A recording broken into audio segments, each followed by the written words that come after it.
and welcome to Sunday Brunch. It's your favourite Atomic Blonde here with a little soupçon of probably barbecued Sunday lunch. It is so hot here in the UK. Holy hell's bells.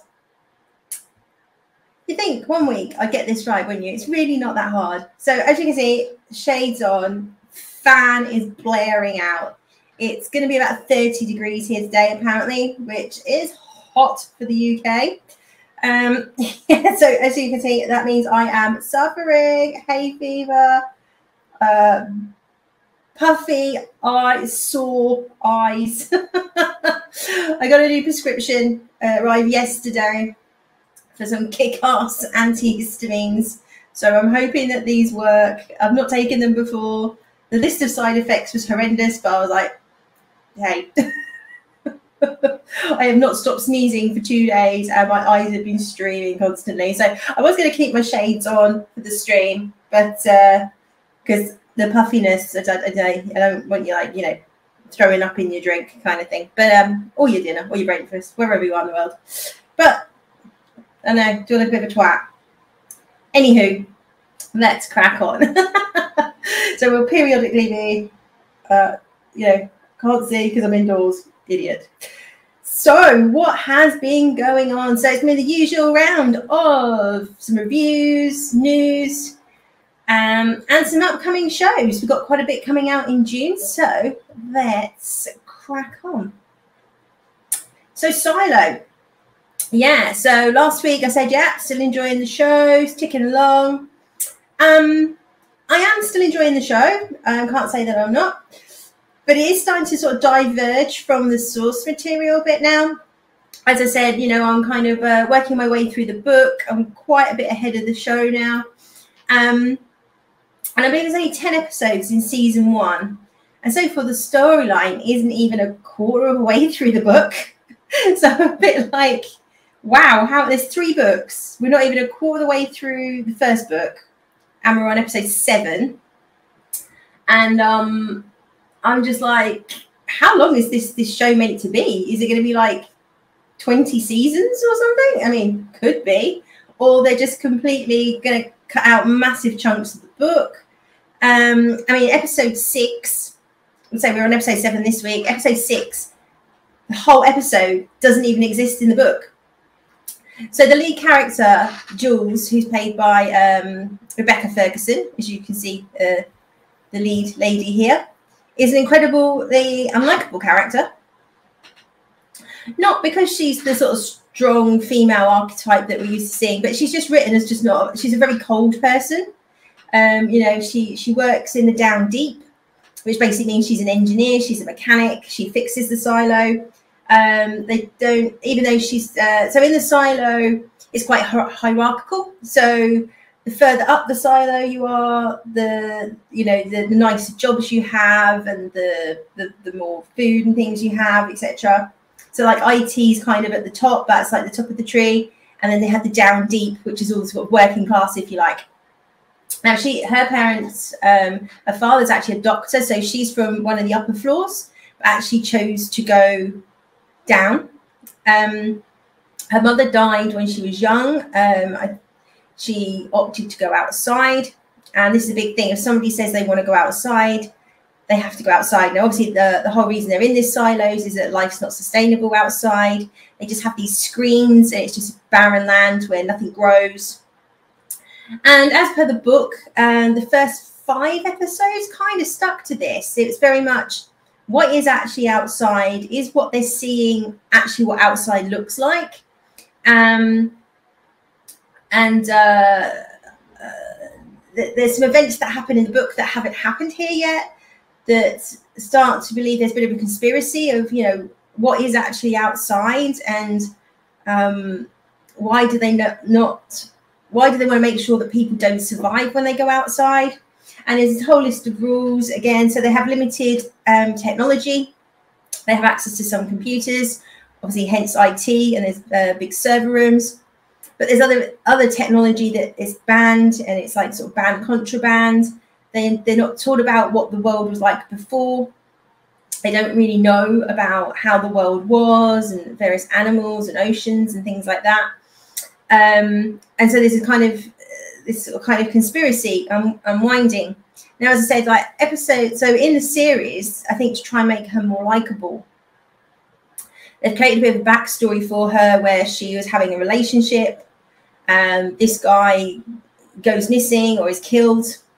Because there's a kind of like any kind of civilization like this, you know, there's always a little bit of a rebellion or sort of underbelly of people who ask questions like, well, why are we in the silo and how did we end up here and why can't we go outside and why you know why are these things, what did these things do, why aren't we allowed to know about them? And it's kind of you know, he's stumbled across some sort of secret and has disappeared, and this is why she eventually sort of takes the job of being sheriff. The previous sheriff, his wife asked to go outside and obviously died. 3 years later, he's still not got over that, and he's been investigating because obviously over a period of time she was finding things out, and this is why she ultimately asked to go outside. He then followed up on that and he requested to go outside, and we basically see them when they go outside, they have to clean the camera. It's called cleaning, so they can carry on seeing this barren wasteland. But when they go outside, they see someone else die, and we've seen the sheriff and his wife die. So he requested that Jules take over as sheriff, and now she's investigating. She's trying to find out what happened to her boyfriend. Now, in the last episode, it kind of came up that they're also telling lies. So all women of childbirthing age have a contraceptive fitted. There's this lottery, and if you come up on this lottery, then you're allowed to try for a child because obviously there's limited resources, limited space. Then she's found out that when some of these women were told that their contraceptive has been removed, it hadn't actually been removed. And this was the sheriff's wife. So even though they were trying, because you're allowed to try for a year, never fell pregnant. Now they're trying to find out. It looks like that they're trying to almost breed out this curiosity. So anybody that shows any kind of level of curiosity or is asking too many questions, they basically rig it so that they can't reproduce. Now that's something that's not in the book. So like say the sort of conspiracy that's playing out in the book is quite different to how the show's panning out. So it's not to say I don't like the show. I do like the show, but it's just going in quite a different direction at the moment. So it'd be interesting where they take it, whether it sort of circles back and then picks up what's happening in the book. But say that they're so far behind the book with 3 episodes to go. Yeah, so I think I got an idea where the final episode will go and what happens to Jules' character. But we shall see. So yeah, interesting one. I think if you know the source material, you may not be happy with this, but it's actually not a bad sci-fi show, and certainly the acting and the cast is very, very good. So yeah, still happy with this sort of version of the Silo. I'm a bit because I think the source material is better, but it's not a bad show. But I say if you're just watching it cold, I think you'll enjoy it. So Silo on Apple TV, go check that one out. A new episode drops weekly on a Friday. Cool. So another week, another lot of Lucasfilm nonsense and Kathleen Kennedy nonsense. Rumors galore. We've had quite a few around Star Wars. Now last week I spoke about how the wagons seem to be circling and protecting KK. But it seems like the mainstream media hadn't got the memo from Bob Iger at this point. And on the release at Cannes, this headline had come out, the Force has left Lucasfilm, said Eric Schreifer, CEO of private equity firm, Patriarch Organization, in an interview. That emotional connection it enjoyed with the fans has been damaged. And this is an absolutely scathing article, absolutely kind of aimed at KK, but almost saying, yeah, but it's not her fault, but it is her fault kind of thing, sort of sorry, not sorry kind of article. on the day where she's supposed to be, you know, it's her day. She's rolling out Indy 5 at Cannes, expecting this, you know, overflowing of adulation that's spectacularly backfired. So we're seeing here Indiana Jones and Dial of Destiny to ring up around 600 million opening, which is a lot of money, but given how much they've spent on making this film and reshoots, I'm sure you would have heard on other channels, you know, it's been rumored they spent 350 million on this film. It's probably more with all the reshoots, which, you know, they've got to hit like $1 billion to make a profit. So to be on track to make $1 billion, you've got to be looking at 140, 150 million, sort of over double what the projections are for this film. There's media screenings next week where the media gets to see it. Now, obviously, this was probably scheduled before the Cannes review. They were obviously banking on good reviews in Cannes, then thinking they're going to get good reviews from the mainstream media. And, you know, this is all, you know, a couple of weeks before this film actually comes out. And every time, obviously, more reviews come out, more damage is done to this film. You know, I don't think people were particularly excited for this film. Some people were, but I think everybody was so burnt and saw what KK and Lucasfilm had done to Star Wars. Nobody had, you know, nobody's being optimistic that this film was going to be good.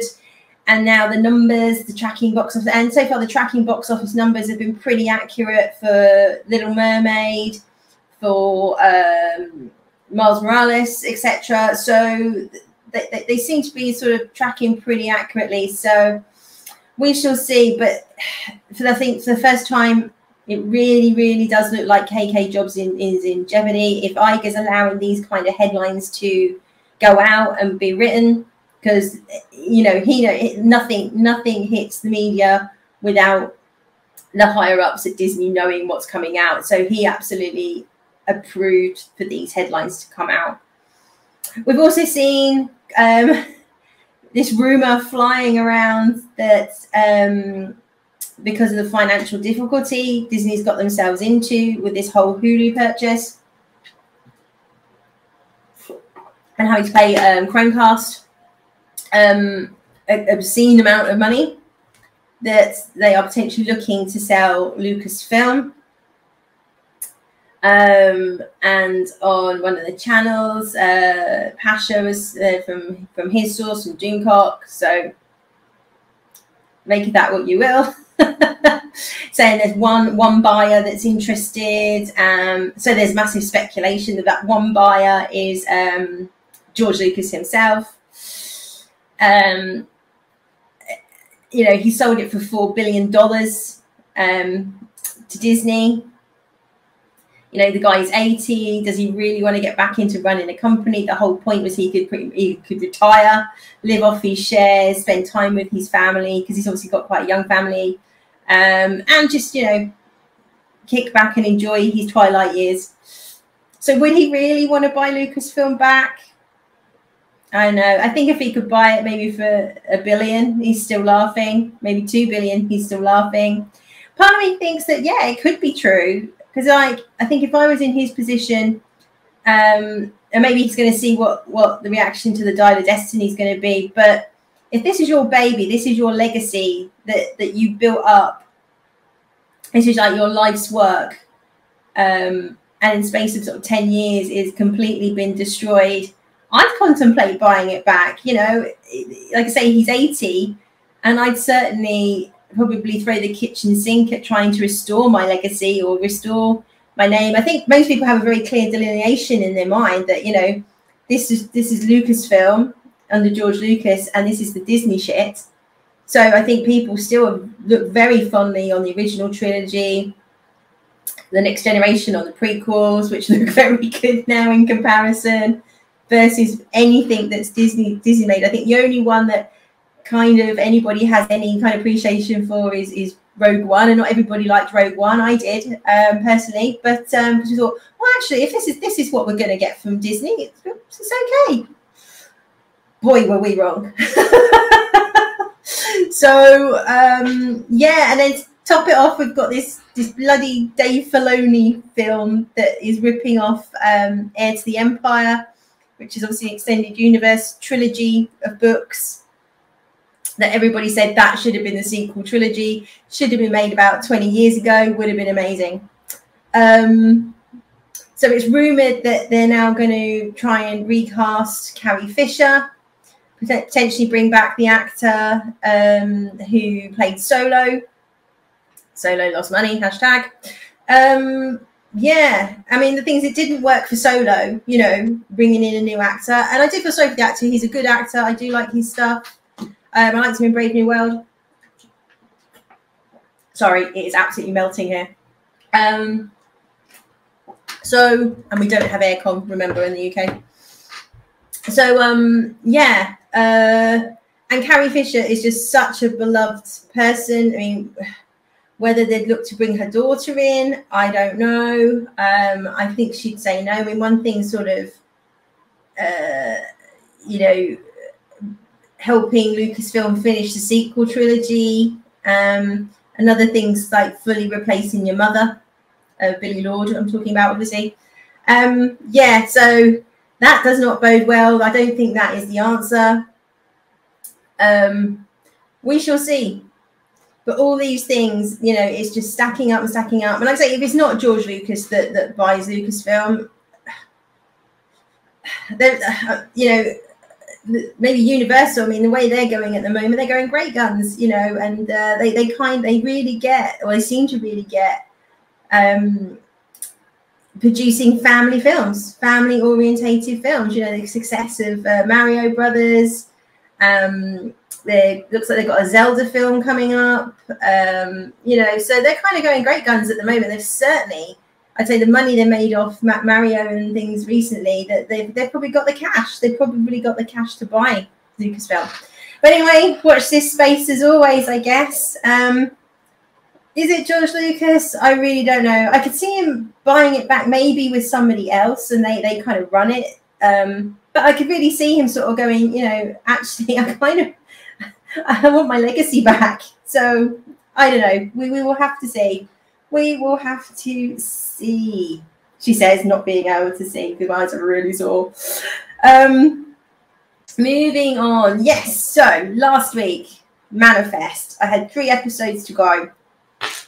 Obviously, I've now watched those, and it's all over. It's all over, peeps. Did it nail the landing? I think so. I think so. Out of, you know, it's such one of those types of shows that the landing or the final episode could have been so either so out there wacky that everybody's like, what the hell was that about? Or just really non-committal. So you kind of go, that was it. We waited for 4.5, 5 years for that. Really? So I think overall, for me, it was a satisfying ending. It wasn't perfect. It's not the best season finale I've ever seen. I just kind of sat there with my jaw on the floor going, wow, that was amazing. But I do think they rounded out well enough that it was kind of, you know, kind of went, yeah, okay, I accept that. That's cool. Okay. Yeah. Ties up all the loose ends. Gives a kind of valid answer to kind of why all this happened that you can, you know, agree with or not agree with. I mean, obviously, the whole thing was kind of, you know, quite religious, well, not even undertones, really. You know, you're talking about, did God take them off the plane? And they've been talking to the divine consciousness, and it's the divine consciousness that's been giving them their callings.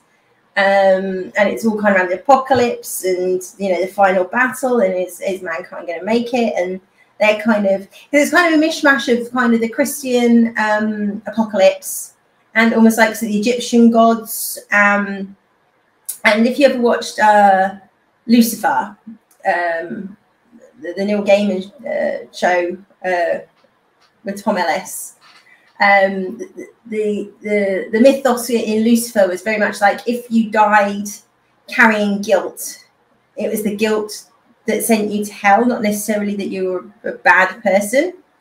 So in that, one of the characters, Dan, who's a policeman, he's shot and killed, and he ends up going to hell because he's carrying all this guilt around the things that he'd done. So there's kind of a similar vein to this, and that very much sort of fits also into the Egyptian gods. And when you died, obviously you'd face the scales, and then they'd weigh your heart against the feather, and if it balanced, you kind of went to a nice place, and if you didn't, you'd get dragged to the underworld. And that was, again, very much based on guilt, like how heavy was your heart, you know, how heavy with guilt was your heart. So it's kind of brought in these different mythologies or religions. And the whole thing was basically kind of, it's kind of like humanity's on trial. And for whatever reason, this plane was picked, this bunch of people, this mishmash of people, some good, some bad.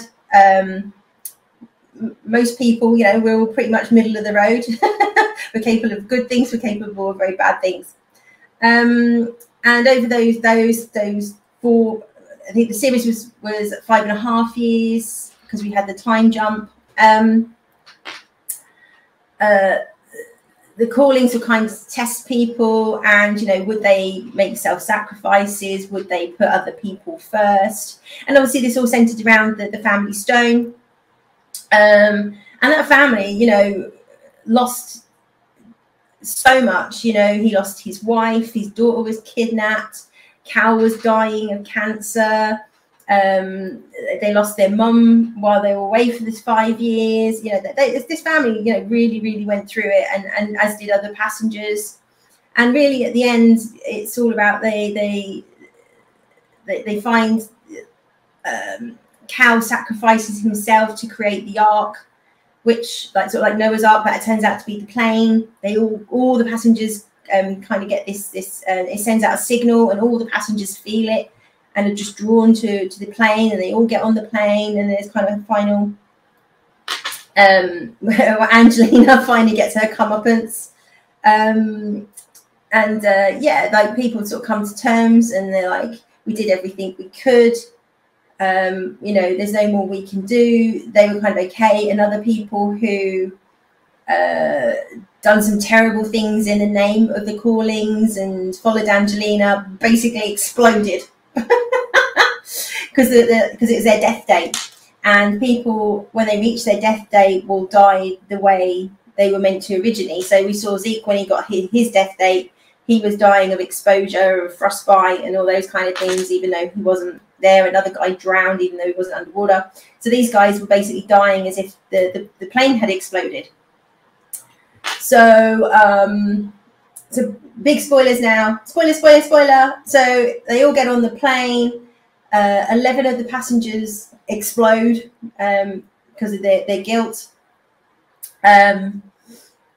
Then the plane lands, and it's just they open the doors, and it's just these bright white lights. So you're like, well, are they going to heaven? Where are they going? What's happening? And when they step off the plane,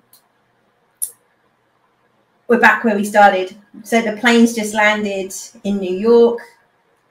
As per, they hadn't disappeared for 5 years. They took off, they've landed, their families are waiting for them at the airport. The Cal's young again. They're all back to where they were 5.5 years ago, because this is meant to be 2013. I think, no, 2018, sorry, 2018. And they're all kind of pretty much given a second chance.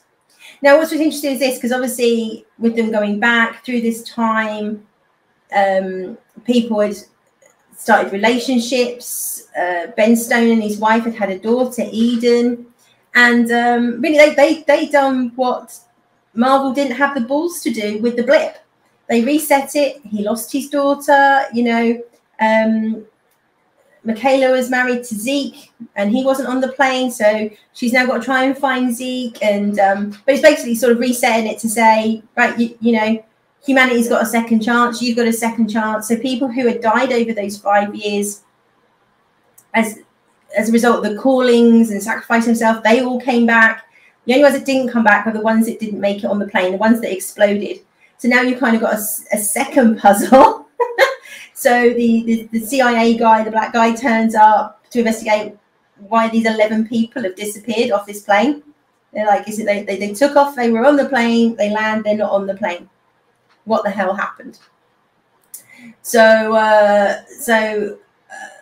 but they know this time landing that the doctor will find a cure for Cal because she's cured him once before. So he will now grow up, hopefully cancer-free. Ben and his wife are okay. Their marriage is back on track, and obviously they will try for a baby again, and hopefully have Eden again.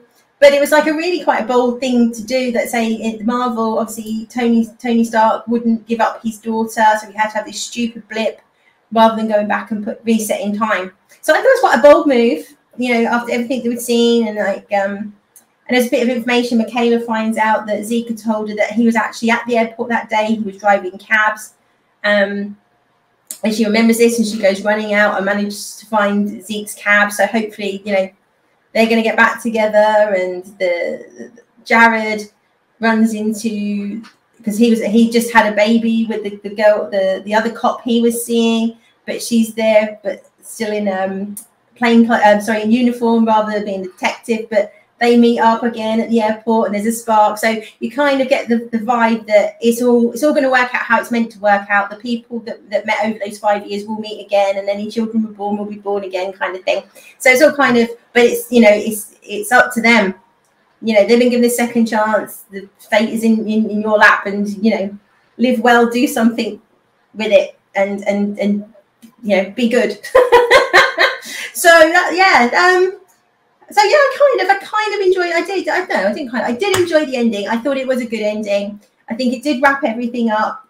It won't please everybody, I'm sure, but they didn't shy away from some stuff. They did go for it. So I think because it could have really gone off a cliff, this ending. It could have been a whole Lost Stitch situation, which I really like, because I've never been so angry in my life as I was with Lost, as were a lot of other people. But yeah, I'm pleased. I am pleased that the ending made sense. There was kind of a reasoning to it all. All the loose ends were all tied up. So well done, Jeff Rake. Well done. Definitely worth going to watch Manifest if you haven't watched it. Seasons 1 to 3 on Sky and Now TV in the UK, and season 4 on Netflix. I think in the States and other countries in Europe, it's all on Netflix. So, Manifest. Great mystery box. Moving on. So, the media has been seeing The Flash this week. So there obviously had been some fan screenings, pretty much like quite positive, I think, overall what's come out. The media, however, have not been so kind. As you can see there, we've got a 3 out of 5, a 2 out of 5 from The Guardian. Flash review, DC movie doesn't quite live up to the early hype. It has its moments though.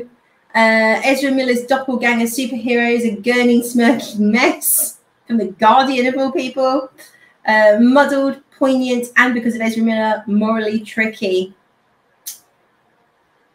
Blighted by development problems and a star whose downward spiral has been widely dissected by all, this superhero blockbuster emerges just as confused as predicted. Because again, obviously lots of rumoured reshoots, with them cancelling Batgirl, certain cameos were cut out. Then obviously with James Gunn coming in, apparently there was a Henry Cavill, Wonder Woman, Gal Gadot, and obviously Ben Affleck, the whole Snyderverse. Now it's rumoured that Henry Cavill's not in it at all. Been chopping and changing, and obviously there was a big question mark whether this film should even come out with the scandal of Ezra Miller.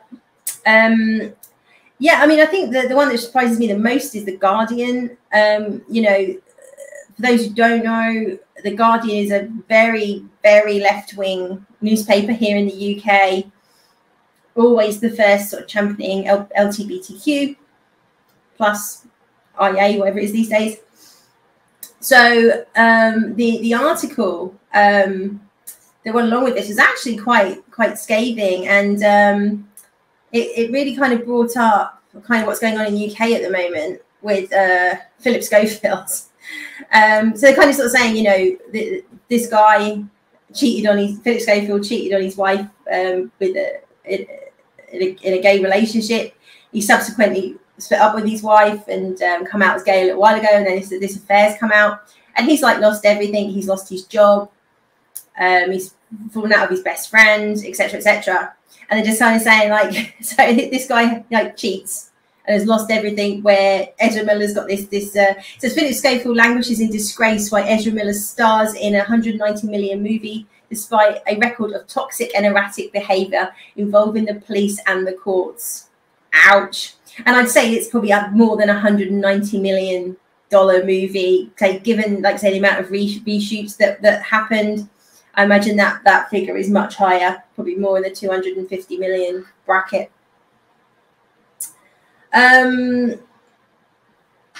Yeah, so it just sort of kind of there's a bit about the film and the synopsis and what's going on. But it goes on to say, it's not that there aren't entertaining moments here. It is amusingly bizarre when the Flash realizes that in this universe, the film Back to the Future has not been recast and still stars Eric Stoltz. And Stoltz will be gratified to learn that it is nonetheless a classic. There are some spectacular and surreal visions of the various iterations of DC superheroes, and the final appearance from an almost forgotten version of Bruce Wayne gets a laugh. But this is not a movie with any new ideas or dramatic rethinking, and at the risk of reopening the DC Marvel sectarian wound, nothing to compare with the much lauded animation experiment in the recent Spider-Man films. The intellect in this intellectual property is draining away. Ouch, ouch, ouch, ouch.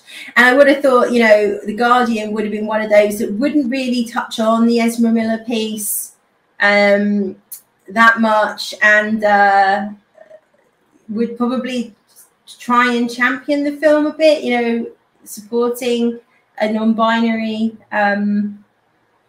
leading man. But again, I mean, the access media, or the mainstream media at the moment, there's definitely a bit of a backlash happening on the superhero movies, the wokeness that's going around. Oh, shouldn't use that word in case John Campea like tells somebody to sprinkle over my face, but you know, thanks very much, John Campea.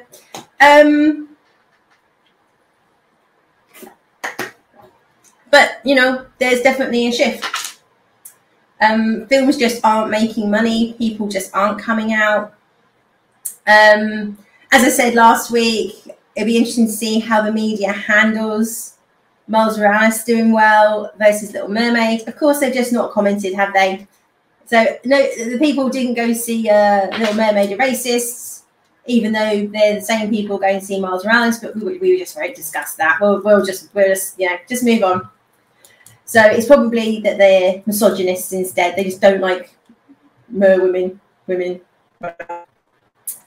So yeah, so it's quite interesting to see. In fact, quite a few of the articles do focus on what's going on with Ezra Miller.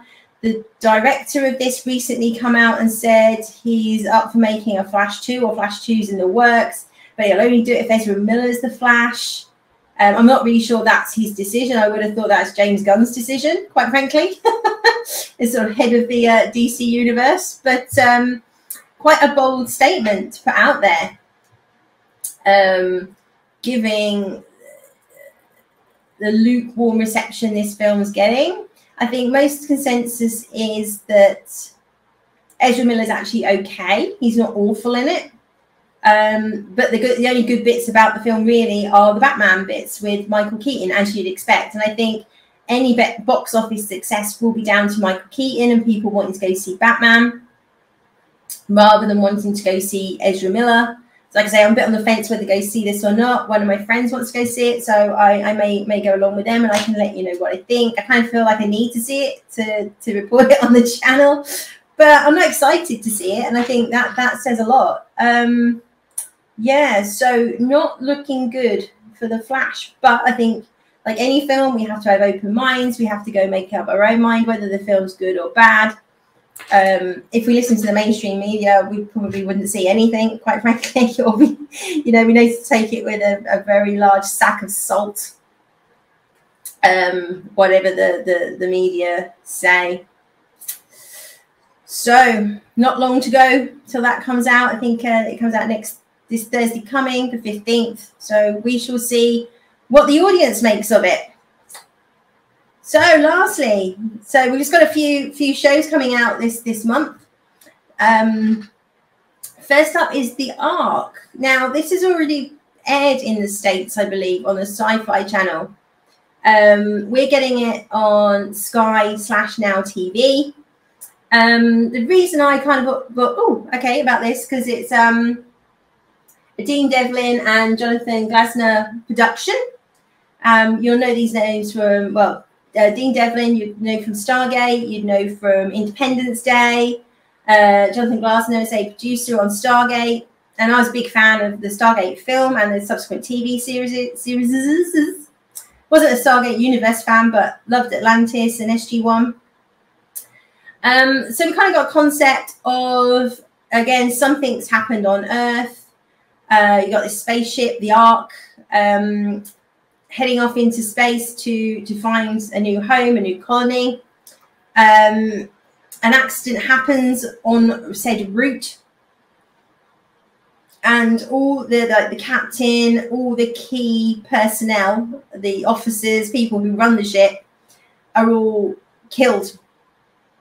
And I think this all happens in the first episode. There's just like one lieutenant left, who is the most senior person on the ship, and pretty much everybody else is like engineers, nerds, non-military kind of base people who have got to continue on this mission. There's also, I think, a bit of a whodunit or some sabotage going on. So it sounds quite interesting, and sort of reading an interview with Dean Devlin, he was sort of saying, he's a massive fan of Star Trek, certainly old Star Trek, and he really wanted to bring this concept of, even though it seems like sort of this bit dystopian, something's happened on Earth, he actually wants it to be really positive. He wants it to be about humanity being the best they can be, and people rising to the challenge, and when pushed, really bringing the best of ourselves out. And that's really what he wanted to sort of bring to this show, which I thought would be quite interesting. This is all about, the best of humanity, and hopefully not the worst, which we get to see all the time in these kind of shows. So I'm quite intrigued. Apparently it has been renewed for season 2, which is great before we start these things. I hate that. You get halfway through season 1 and then you hear that it's been cancelled, especially the Sci-Fi Channel. They don't give it anything time to get an audience. I thought the other thing that was quite interesting in his interview, that he really wanted to sort of stress that he felt this wasn't woke, because it's a very diverse cast. But for me, it would make sense that it's got a diverse cast. If you're supposed to be the Ark, sending off humanity to save humanity, it's like two of everything kind of principle. So of course you'd have people from all around the world, different countries, different nationalities, different races, religions. Religion's still a thing in the future, I don't know, in this show. So for me, it completely makes sense that the cast would be diverse. And I don't think anybody's got, or I certainly haven't got any issues with the cast being diverse, as long as it makes sense for the cast to be diverse. When people aren't happy, it's like, I say, like we had Anne Boleyn played by a person of colour. It's like, well, it's an historical figure and she's white, and it's like Tudor times. So, and I think it's a bit of a shame, actually, that he felt he had to kind of come out and defend his cast and kind of defend the stance of saying, why, just because it's diverse, don't think it's this. I think that's quite a sad state of affairs that we're in now, that it's automatically perceived as a bad thing to have a diverse cast. I mean, I don't know, it's sad, we should just be able to make things the way we want to make them. And if it makes sense to have people from every nationality around the world, which I think it does in this instance, why should that put anybody off? It shouldn't. So again, and I think that's very reflective of him saying he loves Star Trek, and obviously that was always the case. And we'll see whether it is woke or not, I guess. But I'm sort of optimistic, say, given the people making it, and how well Stargate came out. So we shall see. So that's starting next Tuesday, yeah, on, again, Sky or Now TV. Obviously, the big one coming up, we've got Secret Invasion on Disney. This is kind of a follow-up to the original Captain Marvel film in terms of the Skrulls, the alien race that was introduced in that we've just disappeared since then. It's Disney, so what can I say? I am trying. I've got one grain of optimism left because I love Samuel L. Jackson. I love Nick Fury. Apparently the scripts were great, but we all know the problem with Disney is execution, and when they've watered them down, people have interfered. We don't know. Proof will be in the pudding. I'm going to give it 2 or 3 episodes and then go from there. Like, if I'm out, I'm out. But I've got everything crossed for this one, that hopefully it's going to be good. It should be quite dark. We'll see. So that's a couple of weeks' time, 21st of June. Now, just a couple of like silly ones I kind of stumbled across, really. I mean, and I have no idea whether they're going to be good or bad. This Count Abdullah ITV, 15th of June next week. It's a sitcom, so it has the potential to be absolutely dire. But it could be good. It's just a really sort of kind of silly, well, not silly, yeah, a silly premise that you've got this British Pakistani junior doctor who's like, you know, the apple of his mother's eye. She's so proud he's a doctor. She can't wait to show him off with her Pakistani friends. And, you know, it's all really important, like, you know, who's the doctor, who's the lawyer, who's going to what universities in that culture. So, yeah, so he's going to a Halloween party. And apparently he gets bitten by a halal hunting vampire. So it just sounded a bit silly, a bit quirky, could be hilarious. You know, we've had some great comedies centered around like sort of Indian or Pakistani families. You know, we had the Kumars, which was great. So yeah, I mean, it'd just be quite interesting to see if it's something a bit different, where it could go. So yeah, ITV, 15th of June, could be great, could be abysmal, but let's see. Let's see if it's just a good, light-hearted fun. And then lastly, Riches. This is quite interesting. It's on ITV at the end of the month. Apparently, it's actually an Amazon original, but isn't airing on Amazon in the UK. It aired in America on Amazon in December, but we're just getting it, and it's been picked up by ITV. And the reason I kind of stumbled across this one is it's kind of being promoted really as sort of a black Succession. I do have a Succession hole in my TV viewing right now, which is another great show. And again, I like the ending to Succession. So you've kind of got this millionaire cosmetics mogul who dies, I think at the very much beginning of the show. And then it's kind of getting about what happens to his empire and how does this get divvied up with his kids and who's going to take over the empire. There's cosmetics, who's going to run the business. And again, lots of backstabbing ensues. Is who's going to get the money, who's going to get the business. So I think it's got about 7.2 on IMDb. Not too bad. No, not great. But again, coming into the summer months, you know, there's not so much new stuff coming up. So we'll give it a look, let you know what I think. But yeah, could be, if it's as good fun as Succession was. Fab. But yeah, I just think it's a bit bizarre. It's on ITV and not Prime, given it's an Amazon Prime.